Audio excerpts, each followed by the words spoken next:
첫 번째 전성경 대응 구조, 놀라운 증거죠. 자, 두 번째 형태로 가겠습니다. 두 번째 거시 구조를 보죠. 자, 원래는 일반적으로 그 요한계시록을 강의하시는 분이나 이런 책들 보면은 일단 요한계시록을 그 설명한 다음에 대표적으로 이제 대부분이 그 마태복음 24장부터 해서 예수님의 종말 예언을 먼저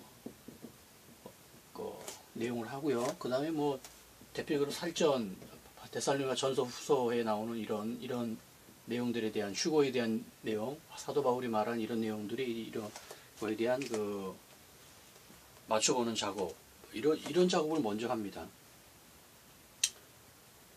근데 이제 그 정도 가지고는 사실 지금 이제 그런 정도 수준으로 좀 종말론이나 요한계시록 강의를 하는데, 저도 뭐 처음에는 이제 그렇게 개인적인 작업을 했습니다만 이 정도 가지고는, 이 정도 수준에 머물러서는 요한계시록을 풀 수가 없습니다.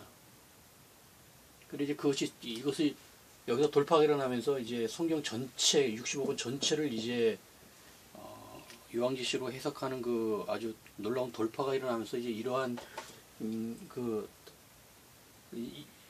이런 식으로 요한계시록을 설명하는 거는 이제 저는 이제 여기서 벗어났는데, 지금도 이제 책을 보면은 마태복음 24장의 종말 예언, 예수님의 종말 예언을 뭐 굳이 요한계시록과 유사성은 있으나 그 완전히 뭐 억지로 맞출 필요는 없다, 이렇게 무리하게 해석하지 않아야 된다, 이제 그런 식으로 좋게 말하면 조심스러운 것이고, 또 좋지 않게 말하면은 진리의 말씀을 진리로 믿지 않는 것이죠. 이 예수의 종말 예언이나 사도 바울의 말은 만일에 요한계시록이 제대로 풀어졌다면 이건 100% 맞아야 됩니다. 99% 맞아도 안 되는 거예요.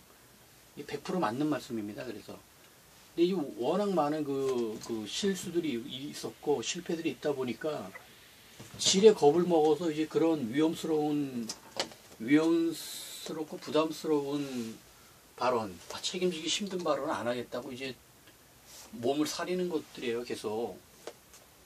그래, 그런 뜻은 알겠는데, 이러면서 진리의 말씀에 대한 그 완성도가 아주 현저하게 떨어져서, 뭐 신학자들 안에서도 성경을 진리로 믿지 않는 사람들이 막 속출할 정도로 지금 왔어요. 스스로 이제 이렇게 만든 것이니까 스스로 책임을 지셔야 되는 것이고. 자, 제가 이제 왜 이제 두 번째 얘기를 하면서 두 번째 거시구조죠.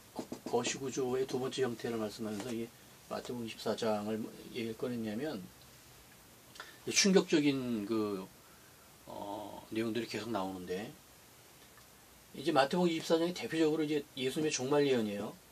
예수님의 종말 예언인데, 후환란이 시작되면서 대표적으로 너희는 산으로 도망치라라는 이런 말씀을 하시기 때문에 그렇습니다. 다니엘이 말한 그 멸망할 가증한 것이 서지 못할 것에 선 것을 보고도 너희는 뭐 뒤도 돌아보지 말고 옷도 챙기지 말고 세간살이 뭐 다 팽개치고 무조건 산으로 도망쳐라라는 이 말씀이 그 주의 백성도 그렇고 주의 종도 그렇고 아주 머리에 박혔어요. 그래, 산으로 도망치라가 이제 요한계시록에도 보면 또 후환란 시작 때 예비처로 여자가 도망치는, 예비처로 광야로 도망치는 그 얘기가 같기 때문에 이제 여기서 일치한다. 그래서 후환란 시작되면 교회가 무조건 도망쳐야 되는구나 라고 이제 그 사탄이 만들어 놓은, 이게 예수님의 말씀은 정확한 말씀이었는데 그 부분을 사탄이 싹 또 가리는 거죠. 자, 이러면서 지금 그 산으로 도망치라가 분명한 것은 후환란 시작이라는 거예요. 이것이 이 후환란 시작이 무엇인가, 예수님께서는 산으로 도망치라라는 그 강력한 경고, 분명한 경고, 다른 어떤 종말 예언에서는 뭐 여러 가지 말씀이 있으면 잘 기억이 잘 안 날 정도로 그런 말씀이지만, 산으로 도망쳐라는 이거는 아주 조금만 관심 있게 읽은 분은 머리에 딱 박힐 정도로 중요한 말이 됩니다. 그런데 예수님께서 왜 산으로 도망치라고 이 말씀을 하셨냐는 거예요. 예수님의 모든 말씀은 구약에서 다 온 것이거든요. 신약의 모든 말씀이 다 그렇지만, 또한 요한계시록 역시 이제 신구약의 모든 말씀으로 다시 재편집된 것이지만, 요한계시록만 그런 게 아니라 신약 성경도 마찬가지입니다. 그 뒤에 이것까지 증거할 그 기회가 있을지 모르겠지만은, 제가 이제 새창조 비밀이라는 이 부분에서는 구약과 신약에 대한 그 차이를 아주 완전히 정리를 하는데, 신약의 모든 내용 역시 구약에 있는 내용을 다 모자이크해서 왔어요. 요한계시록과 거의 똑같은 구조로 되어 있습니다. 요한계시록처럼 두드러지지 않을 뿐이지 똑같아요. 그러다 보니까 예수님의 종말 예언에서 산으로 도망치라, 이것도 뭔가 구약적 근거가 있단 말이에요. 그런데 구약적 근거를 찾으면은 이 산이라는 것이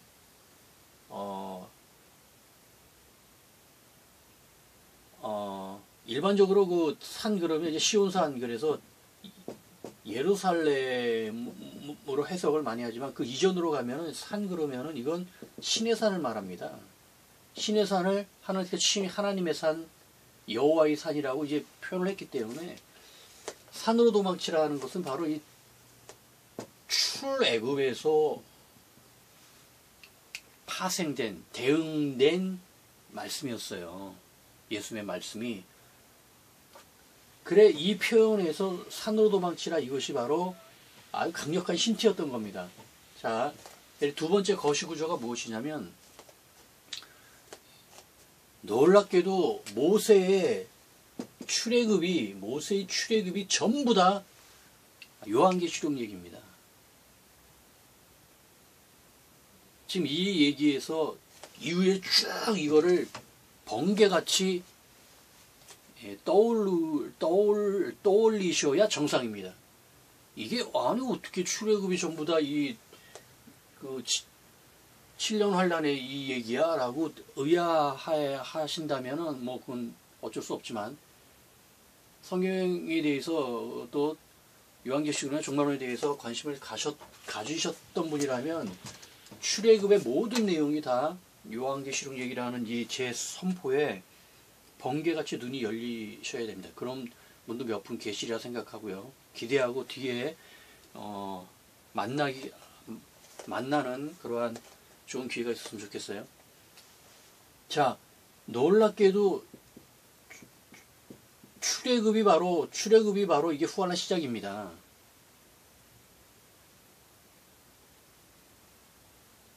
그래, 두 번째로 제시할 그 거시구조가 무엇이냐면 출애굽 대응이라고 이름을 붙인 거예요. 첫 번째 제가 말씀드렸던 것은 사무엘 대응이었어요.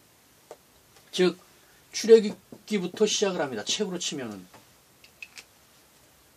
자, 이게 왜 어떻게 이게 지금 이 모든 얘기가 다 출애굽 내용이 이게 후환란 얘기, 7년 대환란 이후의 얘기가 되겠느냐 보십시오. 자, 모세가 출생을 하는데요. 모세의 출생이 바로 여기에요, 여기. 즉 무저갱이 열린 이때가 바로 모세가 출생한 때입니다. 이게 지금은 이제 이해가 안 되시죠. 이 얘기는 뒤에 다시 할 거예요. 복음서 대응을 한 다음에 복음서 대응에서 이 내용이 정확하게 나올 겁니다. 일단 이 내용은 그러려니 하고 넘어가시고, 지금은 설명을 드릴 수가 없어요. 여기 설명에만 1시간 정도 걸리기 때문에 이거 지금 압축된 개괄해서는 설명 못 드려요. 일단은 출애굽이 산으로 도망치라는 거 아닙니까? 출애굽 자체가 산으로 도망해요. 이것이 노예 상태에 있다가 산으로 도망친 겁니다. 근데 예수님의 종말 예언에서 24장에서 후환란 시작 때 산으로 도망이 바로 이 얘기를 하고 있단 말이에요. 그러면은 출애굽할 때요, 그 상황들 보십시오. 자, 이때 그 대표적인 인물이 누구냐면 모세와 아론입니다. 이건 뭐 영화보다 알 정도의 이름 아니에요. 모세와 아론인데, 모세와 아론이 누굽니까? 이게 두 증인이에요. 그래서 제가 두 증인 설명하면서 계속 대표적으로 구약의 모세와 아론이고 신약에선 바울과 베드로라 그랬어요. 모세와 말 그대로 두 증인입니다. 두 명의 선지자, 두 명의 인도자예요. 이 두 증인이었던 겁니다. 이 모세와 아론이. 그리고 이 출애굽한 선민을 공격하려고 했던 바로가 누구냐면, 바로가 누구겠어요? 황제교황 아닙니까? 말 그대로 애굽이라는 제국의 수장이 바로이기 때문에 이거 직접적으로 만나는 겁니다. 이거는 바로가 바로 황제교황을 말하는 거예요. 의미하고 있었습니다. 그래, 출애굽 시작 때 열재앙이 내리지 않습니까? 성경에서 말하는 이 10은 다 부정적인 의미로 쓰여지는 게 압도적으로 많다 그랬어요. 이게 왜 그러냐면 이 열재앙이 이게 열불 가진 제국, 열불 가진 나라의 열하고 만나는 거예요. 이것이 세계제국입니다. 세계제국. 세계제국이 머리의 수로는 7개 머리 중에 하나지만, 7개인가요? 네, 7개 머리 중에 하나지만 거기에 10뿔이 있단 말이에요. 10뿔. 이 10은 전부 다 세계제국의 10나라의 의미를 가지고 있는 그 10과 다 대응되어 있습니다. 거의 다 그래요. 10분의 1, 11조도 마찬가지고, 10이 완전수 10개의 십진수를 말하지만 12를 긍정적으로 사용하고 10이라는 수는 대부분 다 부정적으로 사용한 이유가 뭐냐면 이 10뿔에서 이 세계제국을 대응하기 때문에 그렇습니다. 성경 전체에 퍼져 있는 10이 거의 다 그런 내용이에요. 그래서 수가 이게 긍정적인 수와 부정적인 수가 긍정적인 수일 것 같은데 그렇지 않게 사용하는 게 철저하게 대응 관계로 수의 의미를 다 맞춰서 성령님께서 기록하셨기 때문에 그렇습니다. 그래, 애굽에 내린 열재앙이 바로 이 열재앙이 바로 세계제국을 말하는 거예요. 즉 이때 출애굽 때 후환란 시작 때 이 얘기는 후환란 시작 때 이 선민이 누구냐면 당연히 이스라엘이 선민이 누구냐면은 개신교 거부자들이에요. 즉 이 두 증인은 개신교 거부자들, 이 안에 당연히 개신교 거부자만 있는 게 아니잖아요. 이 안에 수많은 잡족이 있다 그랬어요. 이 출애굽 대응에서는 여러 부류의 불신자 거부자들도 이 안에 섞여 있습니다. 인원수는 많지 않겠지만 섞여 있어요. 그리고 이 안에 14만 4천도 섞여 있습니다. 이 안에. 이제 세세한 내용이 뒤에 나올 텐데, 지금 이것까지는 지금 나머지 내용을 모르기 때문에 이제 못 맞췄는데, 이 뒷 65분 맞추면서 이제 아주 제가 설명드렸더니, 전할란 후할란 상황이 각 분류되어 있는 부류별로의 사람들이 이제 정교하게 다 엮여가지고 어떤 사건이 벌어지는지가 나와요. 그래, 지금은 간략하게 설명을 드리는 것이고, 이 전체 구조, 이것도 전체 구조를 아는 게 중요하기 때문에 그렇습니다. 이 열재앙이 바로 세계제국을 말합니다. 출애굽하는 순간 산으로 도망치는 이것이 바로 후할란의 시작이에요. 이러면서 이제 출애굽 대응에서는 이 내용을 세세하게 들어갈 수 없기 때문에 바로바로 넘어가겠습니다. 이래 이제 출애굽한 이들이 하나님의 산인 신의 산에 도착해서 하는 일이 무엇이냐면, 율법을 세우고 성막을 만들죠. 그러고 나서 인구개수를 합니다. 인구개수. 인구조사를 해요. 인구조사를. 이 인구조사를 해가지고 60만 3,550명을 만들죠. 그런데 보십시오. 이게 지금 누구를 개수했냐면 20세 이상으로 싸울 만한 모든 자. 누구겠어요? 이 뜻이 뭡니까? 이 뜻이 군대라는 뜻인데, 곧 후할란 때에 남은 자손의 수를 지금 계수한 거예요. 즉 남은 자손이 바로 싸우는 자, 군대입니다. 이들이 복음 전파하겠다. 예비처럼 한 피신 자손은 이 수를 계수하지 않아요. 싸우지 않기 때문에, 군대가 아니기 때문에, 군사들이 아니기 때문에 계수를 안 합니다. 그런데 출애굽을 해서 계수를 하는데 바로 20세 이상으로 싸울 만한 군사들을 계수하는 거예요. 그게 바로 후할란 때 교회의 개신교 거부자 중에 남은 자손, 복음을 전파하는 자들을 계수한 겁니다. 이것이. 할렐루야. 할렐루야. 그래, 여기 추정으로는 피신 자손이 계수되지 않은 피신 자손이 한 3배 계산해서 한 200만 명 정도로 추정을 하는 거예요. 물론 더 적지는 않고 뭐 많으면 많았지 적지는 않았을 텐데 일단 이 수는 그렇게 중요한 의미는 아니니까 이 인구 개수가 바로 남은 자손이라는 걸 알려주고 있는 겁니다. 지금. 그래 이 인구 개수로 인해서 선민이 쭉 나눠지는 거예요. 인구 개수란 군사들과 백성들로 나눠지는 겁니다. 이것이 이 나눠지는 게 바로 후환한 때 개신교회가 나눠지는 그 얘기를 하고 있는 거예요. 할렐루야. 할렐루야. 그래 군사들이 싸운다고 그러잖아요. 군사들이.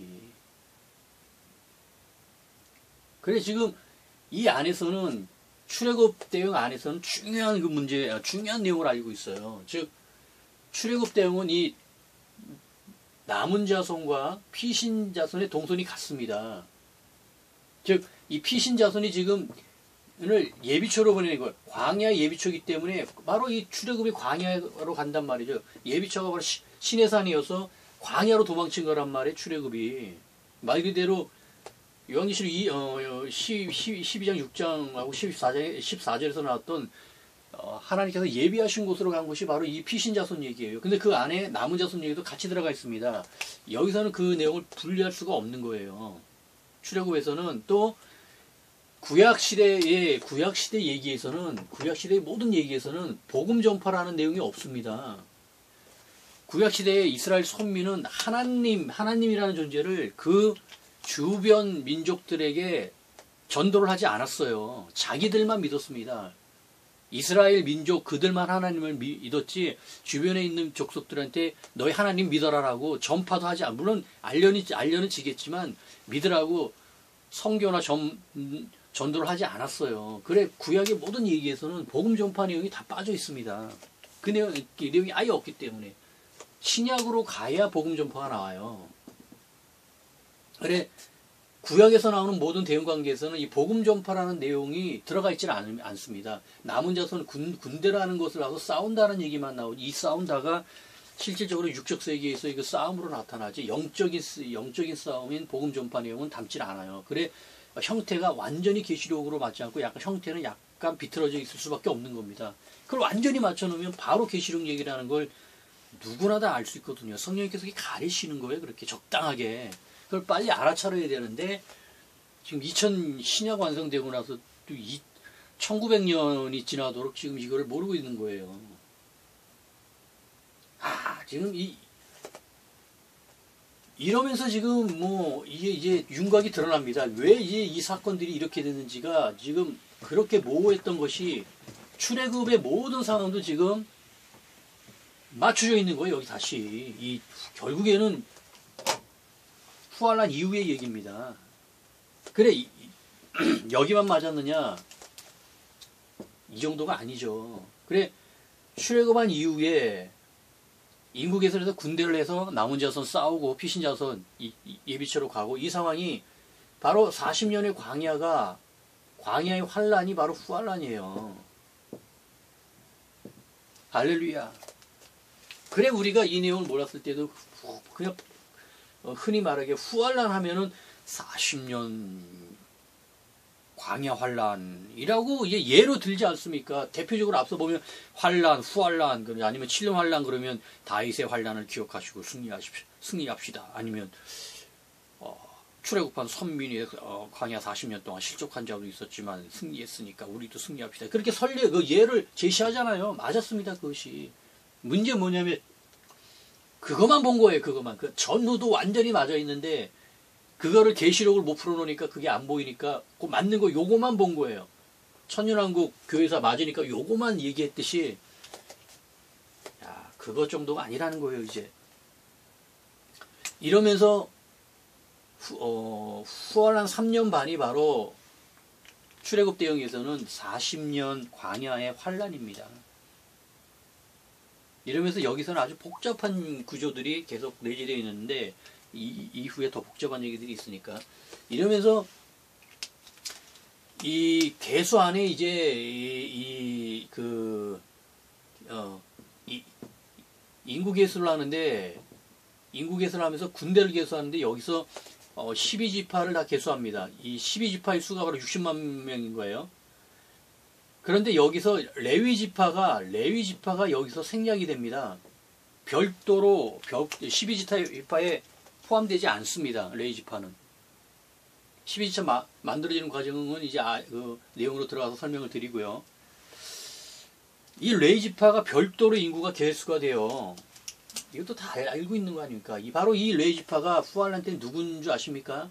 이들이 바로 14만 4천이에요. 할렐루야! 할렐루야! 유대인이란 말입니다. 이게 이 관계를 지금 이 쉬운 관계를 다 모르고 14만 4천이 지금 누구냐 지금 뭐 엉뚱한 소리들을 그렇게 하는 겁니다. 한두 명 이단들이 엉뚱한 소리 하는 정도가 아니라 전통교도 안에서 14만 4천의 뜻을 모르는 거예요. 유대인일 수밖에 없습니다. 이들이 왜 유대인이냐?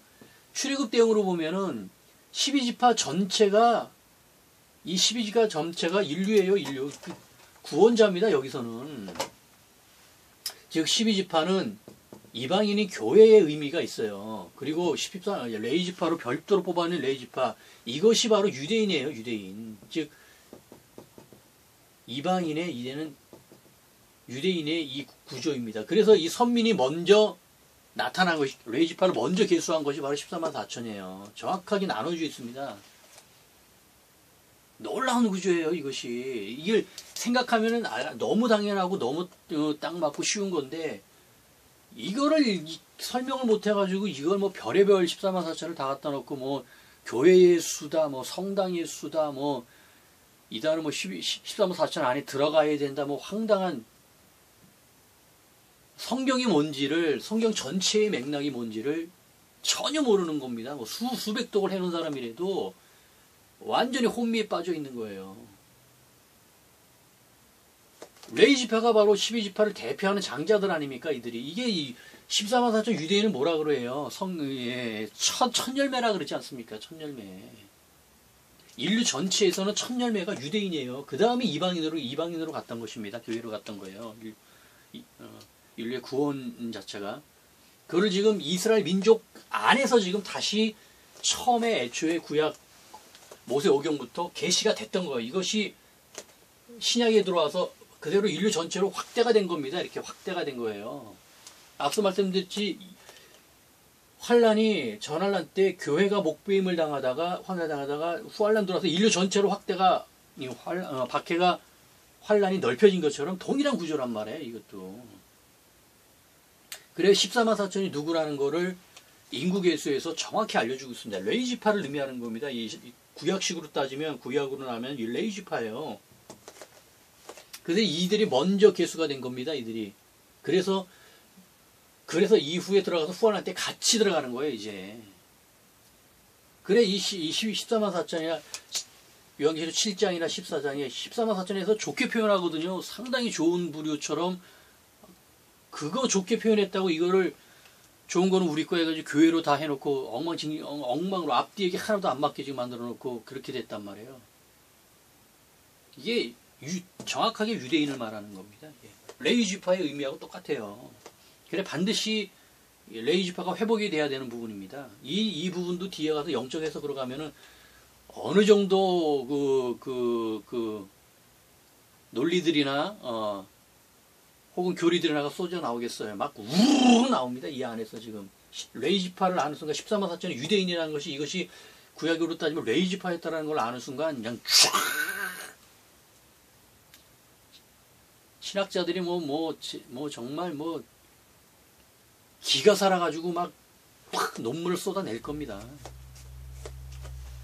자, 이렇게 지금 맞아져 들어있죠. 이렇게 지금 그 요한계시록만 봐서는 뭐 이럴 수도 있고 저럴 수도 있고 뭐 그럴 수도 있고 뭐 그런 게 나머지 65권의 사례들이 들어오면서 그것이 어떤 내용이라는 것을 아주 선명하게 이제 제시를 합니다. 할렐루야. 광야 이 40년에서 이 40년은 후환란의 42달하고 대응되어 있습니다. 이 42라는 수는 41, 40까지 같은 부류의 수입니다. 이것이. 이 뒤에 이제 그 더 수로 가면 말씀을 드릴 텐데 대표적으로 마태복음 1장의 족보가 42명이지만 실제는 41명입니다. 또 이거를 이제 더 축약으로 10단위로 말하면 40이 되는 거예요. 그래 이 40년은 42달, 1년이 한 달씩 그렇게 개수된 그렇게 대응된 그 계산 안에 포함된 수입니다. 할렐루야, 할렐루야.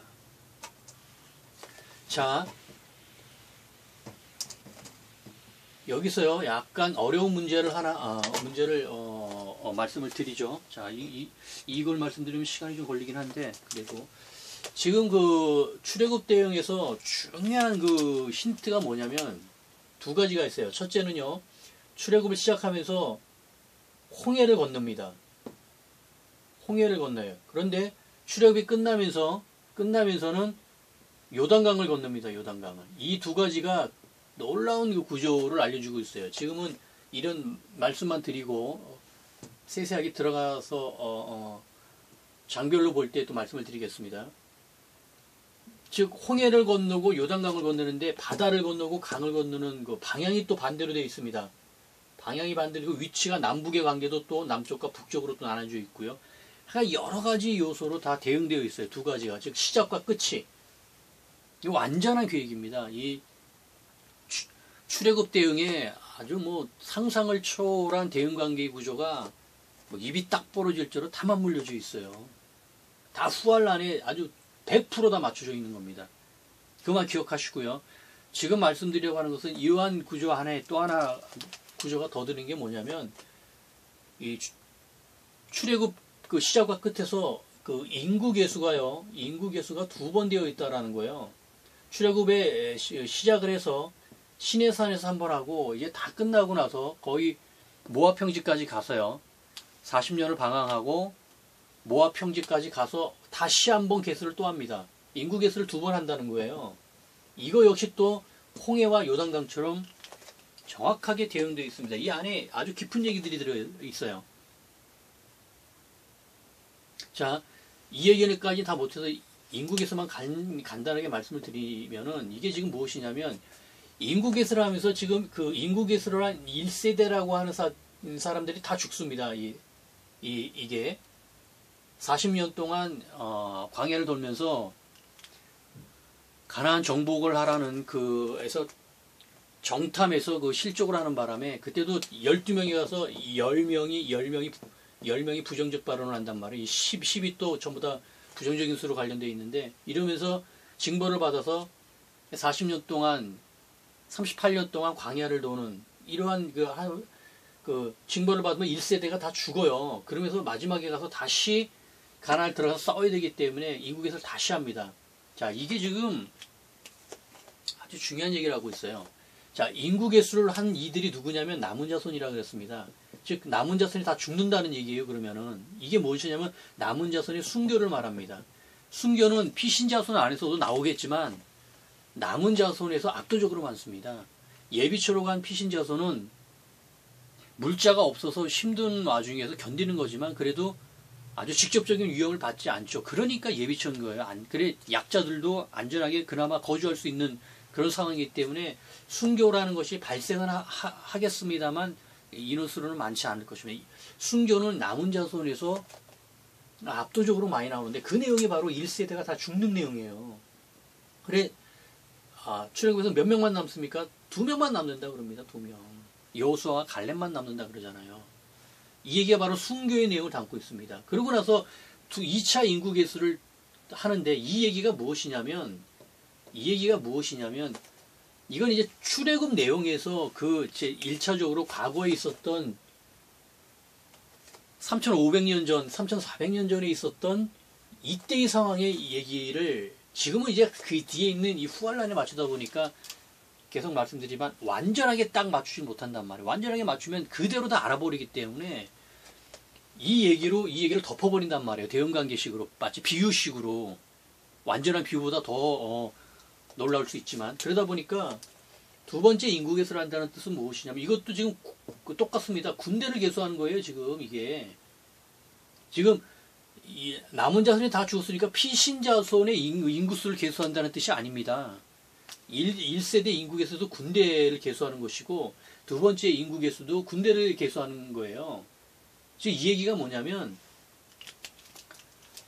이 얘기예요. 이 후알란으로 치면은 남은 자손들이 시간이 갈수록 복음을 전파하다가 잡혀서 순교를 합니다. 경배 육류 거부자들인 거죠. 순교를 한 이들이 인국에서는 이때가 거의 재림 때란 말이에요. 이때. 즉 이들이 다시 강림한다는 내용을 담고 있는 거예요. 할렐루야. 할렐루야. 이건 내용이 약간 한 발 더 들어간 내용입니다만 홍해 요단강보다는 좀 쉬운 편이어서 말씀을 드리는 건데 할렐루야. 놀랍게 맞춰져 있는 거예요. 주여. 그래 이 두 번째 인구 계수를 누가 이끄냐면은 이 두 번째 남은 두 명만 남은 여호수아와 갈렙이 이 군대를 인도하지 않습니까? 이들이 바로 남은 자예요. 남은 자. 여호수아와 갈렙이 누구냐면 추수 뒤에 남은 자의 그 내용입니다. 이게 할렐루야. 할렐루야. 지금 무섭게 맞춰져 있어요. 간략하게 설명하는데도 지금 쏟아져 나옵니다. 이해하시겠죠? 예수님의 비유를 적용해서 푸는 것보다 오히려 더 직접적이며 사실적입니다. 그렇게 약간의 응용은 좀 해야 되지만 굉장히 사실적이에요. 자, 이렇게 해서 이제 40년을 보냅니다. 놀랍죠? 출애굽 40년이 바로 이 후알란 42달이었던 거예요. 그래, 추수가 어디냐면, 추수 거듭 말씀드리면 추수하면은 일단 죽음에 누군가 죽는 겁니다. 많은 사람이 죽든가 아니면 중요한 사람 한 명이 죽든가 두 명이 죽든 소수일 경우에는 중요한 사람이고 다수일 경우에는 중요한 사람이 아닐 경우에는 다수인 거예요. 그 다음에 금식이라는 거였잖아요. 그 다음에 30이라는 수가 나온다고 했어요. 자, 그러면 출애굽 40년쯤 거의 끝나서 뭐 39년 차나 40년 차 가서 누군가의 죽음이 있느냐는 거예요. 이거는 뭐 바로 알 수 있지 않습니까? 민수기죠. 민수기 20장 들어가서 내용이 확 바뀌어버립니다. 민수기 이제 15장부터 민수기 15장부터 본격적으로 광야로 들어간 거예요. 16장, 17장, 18장, 19장까지 이 장이 바로 광야 38년 동안의 이 내용을 잡고 있습니다. 이 안에 아비람과 다단이죠. 반역이 이 안에 포함되는 이것이 이 광야에서의 그 힘든 시간을 보내면서 나타난 갈등이었습니다. 근데 이거는 뒤에 얘기를 하고 이것이 끝나고 이제 민수기 20장 들어와서 드디어 20장이 여기가 바로 광야 40년 차예요. 그래 첫째 달부터 나오는 그것이 바로 40년이 되는 해 1월 달을 말합니다. 이때부터 중요한 인물들이 첫 번째 미리암이 죽어요. 모세의 아론의 누님이죠. 그 다음이 5월달이 되니까 아론이 죽어요. 세 번째 12월달이 되죠. 11월이죠. 11월부터 설명했으니까 12월에 대해서 모세가 죽습니다. 이제 즉 이때 돼가지고 갑자기 선민을 이끌었던 사람들이 다 죽습니다. 죽음이 몰려있다라는 거예요. 그 세 명의 죽음이 몰려서 기록이 됩니다. 그 사이에 신명기가 있어서 거리가 먼 것처럼 느껴지지만 기간으로는 굉장히 가까운 거, 1년 사이에 지금 발생한 거예요. 이 세 명의 죽음이. 바로 이때예요. 그 중에서도 모세의 죽음이 바로 이 추수입니다. 더 근접하게 말하면. 모세의 죽음이, 여기가 바로 추수예요. 할렐루야. 즉, 모세가 40년 차, 이 모세의 죽음의 해가 광야 40년 차에 12월 1일 날 죽습니다. 모세가. 완전하게 지금 달수까지 거의 42달에 맞춰져서 추수가 이게 여기서 여기까지가 1260일인데 이게 42달인데 기가 막히게 맞춰져 있어요. 수로도 지금 다 맞춰져 있습니다. 이것이. 할렐루야. 정확하게 추수 얘기가 나오죠. 이러면서 큰 걸로 가죠. 추수가 모세의 죽음으로 대응되어 있습니다. 그 다음이 재림이에요. 추수하고 재림 사이가 굉장히 중요한데 그러면 재림은 출애굽 대응에서 어디냐? 출애굽 대응도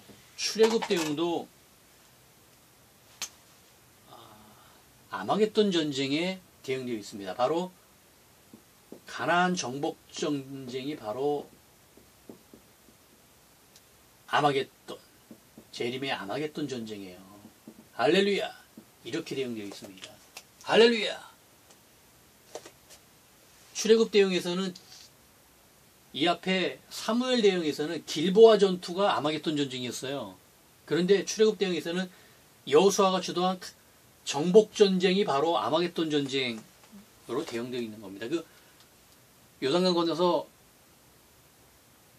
여리고를 시작으로 해서 시작된 정복 전쟁, 그 남방을 정복하고 북방을 정복한 그 전쟁이 바로 아마겟돈 전쟁이에요. 할렐루야.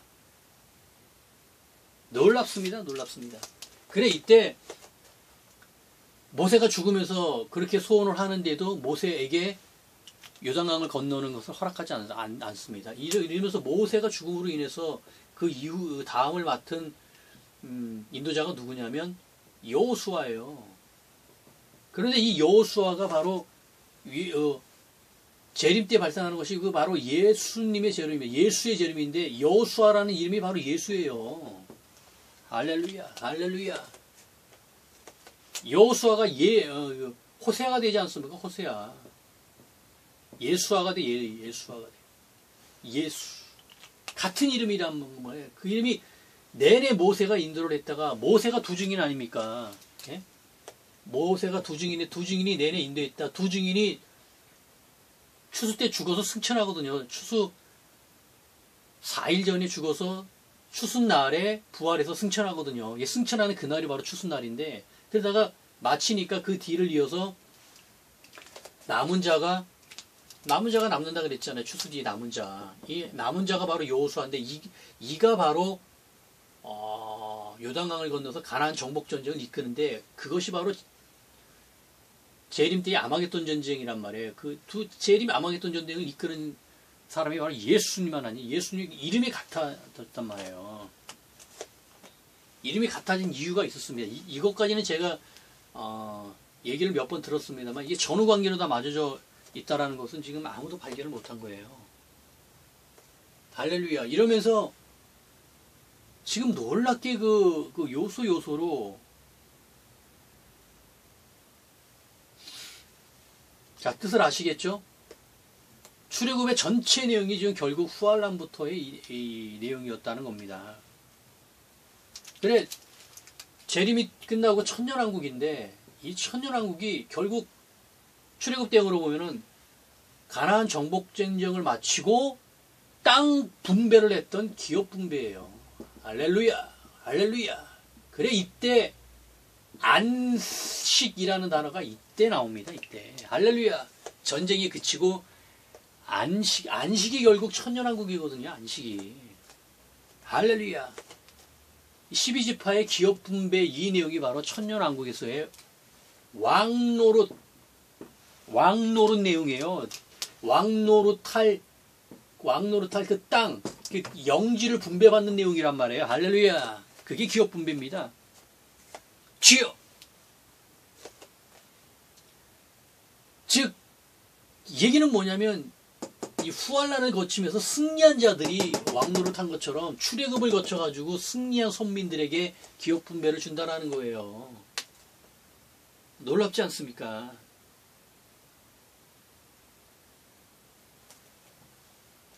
이해가 되시죠? 이러면서 기업 분배를 하면서 이 안에 놀랍게도 안식을 주시고 승리한 그 약속의 땅, 젖과 꿀이 흐르는 땅이 바로 천년왕국 아니에요.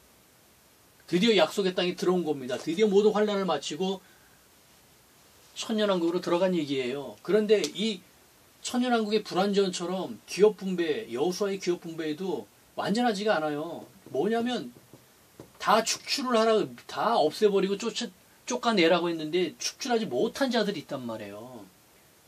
그들이 결국 함께 살지 않습니까? 이들이 누구예요? 이들이 제가 그렇게 말했던 요한계시록에서는 피지배층 아니에요. 할렐루야. 비구원자인데 함께 지금 예배를 드린단 말이에요. 그것처럼 여호수아 기업 분배에서는 다 쫓아내지 못하고 남은 족속들이 여호와의 제사를 드리는데 물을 떠오고 필요한 물을 떠오고 나무를 패는 노동을 하는 족속이 있단 말이에요. 이들은 선민이 아닙니다. 구원자가 아니에요. 그런데 들어가 있어요. 바로 피지배층 얘기입니다. 할렐루야. 할렐루야.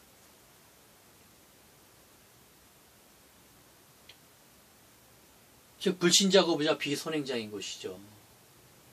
이들이 발생하지 않을 것 같은데 다른 내용에서 이들에 대한 정확한 정보가 나온다는 겁니다. 이들이 불신자 거부자 비선행자인 거예요. 요한계시록만 아무리 뜯어봐가지고 이럴 수도 있고 저럴 수도 있고 저럴 수도 있고 기사 있는데 나머지 책이 붙으면서 피지배층이 있구나, 그들이 이들이구나 라고 정확하게 선명하게 증거된다라는 것입니다. 그래 요한계시록만 붙들고 싸워봤자 소용이 없어요. 왜? 결정적인 증거가 요한계시록 안에서 나오질 않기 때문에 그렇습니다. 다른 대응관계를 발견하는 순간 이럴 수 있고 저럴 수 있고 몇 가지 설명 중에 이거구나라고 딱 나와버리는 거예요. 답이. 거기에 대한 판단은 상식만 가지고도 예수님의 비유 정도 이게 무슨 말씀이구나 하는 정도 생각할 정도면은 능히 알 수 있습니다. 성경을 몇십 년 연구해야 하는 게 아니에요. 주여 할렐루야 할렐루야. 자 이러면서 더 마지막까지 가죠. 천일왕국지에 새 예루살렘이라는 완전한 영의 천국이 임하는데 이 출애굽 대응에서는 기업 분배 뒤에 가장 끝에 기업 분배 뒤에 S라는 제단을 쌉니다. 이때는 앞서 사무엘 대응에서는 이게 솔로몬 성전이었어요. 이게 성전이었단 말입니다. 성전. 근데 이 출애굽 대응에서는 여호수아 제일 끝에 S라는 제단으로만 간단하게 기록이 됩니다. 이건 이 대응의 특징이에요. 새 예루살렘을 크게 강조를 할 수 없는 구조에서 제단이라는 문제만 나옵니다. 그래 S를 두고 S라는 요단 동편 족속들이 만든 지파들이 만든 이 S라는 거이기 때문에 싸우려고 하는 분쟁이 생긴 이 분쟁이 바로 공마국 전쟁입니다. 이것이 실제 싸우지는 않았습니다만 분쟁이라는 요소로 공마국 전쟁을 대응시키고 그 다음에 S라는 제단으로 새 예루살렘을 대응시킨 것입니다. 할렐루야. 놀랍습니다. 자, 이러면서 출애굽기부터 시작해서 레위기를 지나죠. 민수기를 지나서 신명기는 바로 이 모세가 죽기 전에 마지막 설교이기 때문에 두 증인이 순교하기 직전에 한 마지막 설교가 바로 신명기예요. 그리고 여호수아까지 들어서 여호수아 끝까지 갑니다. 여호수아 끝에 마지막 23장, 24장에 여호수아의 유언이 바로 요한계시록 22장의 사도 요한의 마지막 권면입니다. 할렐루야. 자, 무려 출애굽기, 레위기, 민수기, 신명기, 여호수아까지 모세 오경의 4권의 여호수아까지 5권의 책이 처음부터 출애굽기 1장부터 여호수아 24장까지 완전하게 요한계시록 얘기입니다. 할렐루야, 할렐루야, 할렐루야. 이 상황에서 할렐루야밖에 제가 할 얘기가 없습니다. 듣는 여러분도 그러리라 생각합니다. 우리는 기본적으로 부분 얘기, 처음 듣는 얘기가 아니었던 겁니다. 여호수아 이때, 이럴 수도 있고, 기업 분배 안식, 다 구분, 그냥 띄엄띄엄, 그럴 수도 있고, 아니고, 이렇게만 들었대. 전체로 쫙 돼 있다는 거는 계시록이 열리질 않으니까 못 보는 거예요. 안 보이는 겁니다. 그냥 간혹가다 설교 때 뜸뜸이 그럴 수도 있고, 그렇게만 지금 취급을 했던 거예요. 상황이 지금 완전히 바뀌어버리는 겁니다. 할렐루야. 자, 이때도 지금 비슷한 사무엘 대응과 비슷한 내용들이 좀 있는데 출애굽 대응에서는 보십시오. 유명한 발람과 나귀 사건이 나옵니다. 이게 민수기 그 22장부터 시작하죠. 22, 23, 24장까지 있는데 발람의 나귀가 말을 하는 희한한 얘기가 있어요. 나귀가 물론 뭐 처음에 뱀이 사람에게 말을 하기 때문에 나귀가 말을 할 수도 있죠. 뭐 불가능한 것은 아닙니다만 이후에 동물이 사람에게 얘기하는 거는 없어요. 근데 갑자기 발람이라는 그 거짓 선지자가 나온 건 이해한다는 거예요. 그런데 이 이야기 기사 안에 나귀가 말을 하는 그 희한한 얘기가, 이게 에덴 동산처럼 이게 초반 얘기라면 그 상황이 이해가 되는데 지금 역사가 많이 진행이 돼서 이 정도 근방까지 왔단 말이에요. 이 온 얘기 그 시점에서 이름하여 문명이 발달하는 거예요. 발전하고 꽤 문명이 발전해 있는 그 시대를 기록하면서 갑자기 느닷없이 나귀가 이 거짓 선지자를 꾸짖는 이런 얘기가 나온단 말이에요. 그 위치가 민수기 22장 정도니까 지금 모세가 이 내용에서 약간 시점이 좀 바뀌어 있습니다만은 위치가 어디까지 왔느냐면요, 여기까지 왔어요. 여기까지. 즉 요단강 동편까지 거의 온 상태입니다. 이것이 다 돌고 돌아서 요단강 동편까지 왔어요. 즉 건너기 직전입니다. 건너기 직전이에요. 요단강을 건너면 재림이거든요.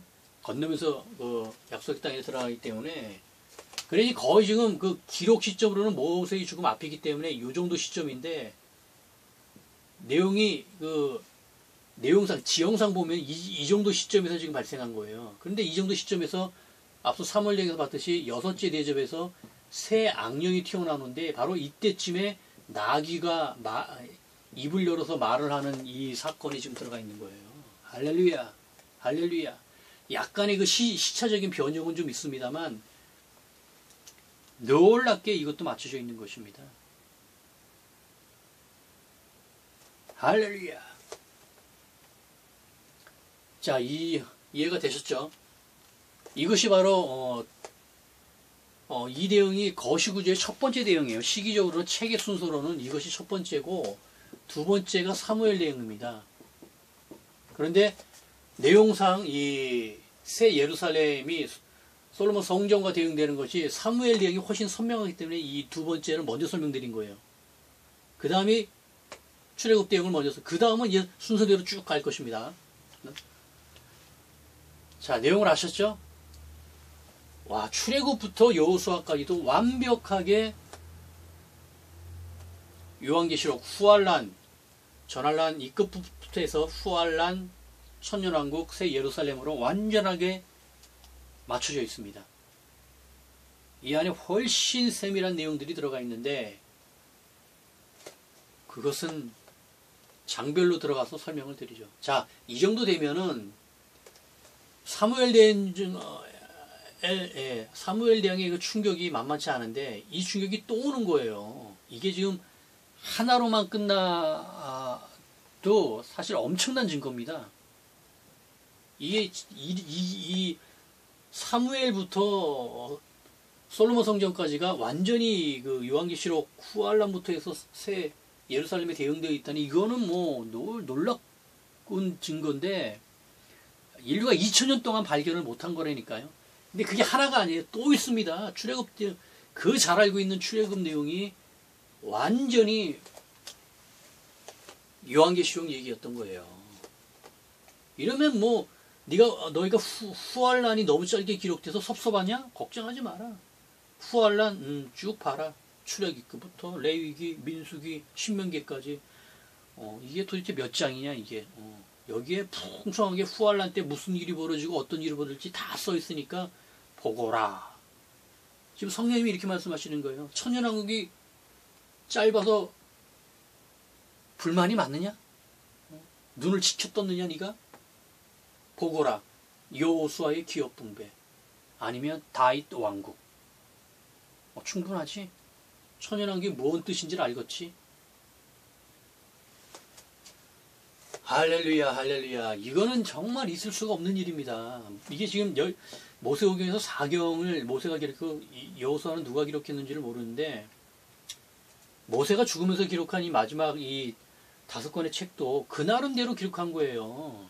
모세가 하나님의 영광으로 천사가 불러주는 대로 천사가 알려준 대로 기록했다고 그렇게 말씀을 합니다만 여하튼 천사가 알려줬던 성령께서 영감을 주셨던 본인의 의지로 썼던 여하튼 자기가 겪었던 그거를 마지막에 죽기 전에 기록을 하고 죽은 거예요. 이 내용이 훨씬 후대 가서 사도 요한이라는 이 한 1500년, 1600년 뒤에 후손이 기록한 이 요한계시록의 이 내용을 쫓아서 그대로 기록한 모세도 전혀 모릅니다. 지금 이거는 제가 거듭 말씀드리지만 이거는 정말 그 기록자도 모르고 모세오경을 기록한 시기가 지금 이때쯤이란 말이에요. 지금 이 기록한 자도 모르고 이 기록한 것을 계속 사본을 만들어서 베꼈던 서기관들도 모르고 신약에 와서 신약 성경을 기록한 자들도 모르고 이게 구약 신약이 다 완성돼서 2000년을 지나는 이때까지도 모르는 거예요. 이때까지도 몰랐던 거예요. 인류가. 성경을 연구한 전문가도 몰랐고 인류 전체가 이게 이렇게 같은 내용이라는 것을 지금 아무도 몰랐다는 거예요. 그러니 이거는 놀랄 루자에 정말 세상 말로는 환장을 노르신 겁니다. 이건 성경의 엄청난 증거예요. 이건 진리입니다. 완전히 진리입니다. 성경이. 만들어진 과정도 진리라는 것을 성경이 역설하고 있습니다만 그 안의 내용에서 이건 신자건 불신자건 누구든 부인할 수 없는 성경은 완전한 진리 하나님의 말씀이라는 거에 놀라운 증거가 지금 눈에 선명하게 보이게 나타나는 거예요. 아니 어떻게 이런 현상들로 이게 다 동일한 얘기로 맞아질 수가 있는 거예요. 한두 개가 아니라 앞으로 7개가 더 남은 겁니다. 창세기, 사사기 그거 더하면 개수로는 9개가 넘어요.